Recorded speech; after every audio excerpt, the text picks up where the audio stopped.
சரி, வாங்க நம்ம குடும்பத்தினருக்கான ஒரு கதையை பார்க்கலாம். இன்னைக்கு நான் சொல்ல போற கதை ஒரு அழகான கிராமத்தை பத்தினது. அந்த கிராமத்துல எப்பவுமே பச்சை பசேல்னு வயல்களும் சிரிப்பொலி நிறைஞ்ச வீடுகளும் இருக்கும். அந்த அழகான கிராமத்துல ஒரு பணக்கார குடும்பம் இருந்துச்சு. அந்த குடும்பத்துல அன்பான தாத்தா, பாசமான பாட்டி, கஷ்டப்பட்டு வேலை செய்யுற மகன், அர்ப்பணிப்புள்ள மனைவி, குறும்புத்தன நிறைஞ்ச பேரன், பேத்தின்னு எல்லாரும் சந்தோஷமா வாழ்ந்துட்டு வந்தாங்க. ஆனா எல்லா கதைக்கும் ஒரு திருப்பம் இருக்கு இல்லையா?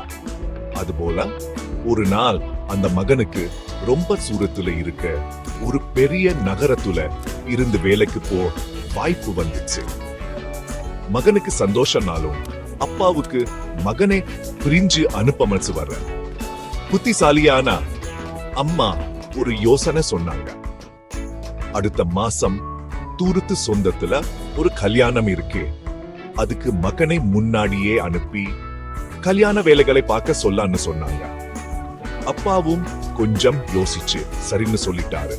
அப்படியே மகனும் கல்யாணத்துக்கு போறேன்னு சொல்லிட்டு ஊரை விட்டு கிளம்பிட்டார். ஆனா உண்மையிலேயே அவன் நகரத்துல இருக்க அவனோட புது வேலைக்கு தான் போறான். நாட்டு ஓடிச்சு. ஊர்ல எல்லாம் பழைய ஏற்படியேதான் போயிட்டு இருந்துச்சு. ஆனா சில நாள்ல அப்பாவுக்கு சந்தேகம் வந்துச்சு. கல்யாணத்தை பத்தி விசாரிச்சு பார்த்தா அங்க யாருக்கும் மகனை பத்தி தெரியல. அப்பாவுக்கு பயங்கர கவலை. என்ன ஆச்சுன்னு தெரியாம விசாரிக்க ஆரம்பிச்சாரு. நான் வாரம்னு மாறி மாசம் ஆகியும் மகனை பத்தி எந்த தகவலும் இல்ல. காணாம போன மகன் எங்க இருக்கான்னு யாருக்கும் தெரியல. அப்பாவுக்கு ரொம்ப கவலையா இருந்துச்சு. என்ன பண்ணிட்டு இருப்பானோன்னு நினைச்சு வருத்தப்பட்டாரு.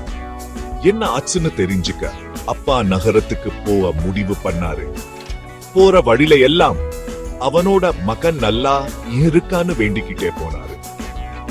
முன்னாடி சிரிப்பும் சந்தோஷமும் நிறைஞ்சிருந்த அந்த அழகான கிராமம் அன்னைக்கு அமைதியா விரிஞ்சி போயிருந்துச்சு. அடுத்து என்ன நடந்தது அது அடுத்த கதையில சொல்றேன்.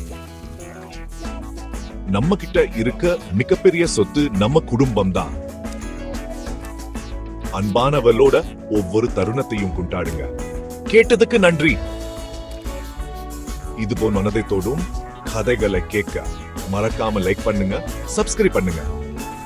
அடுத்த வீடியோல சந்திக்கலாம்.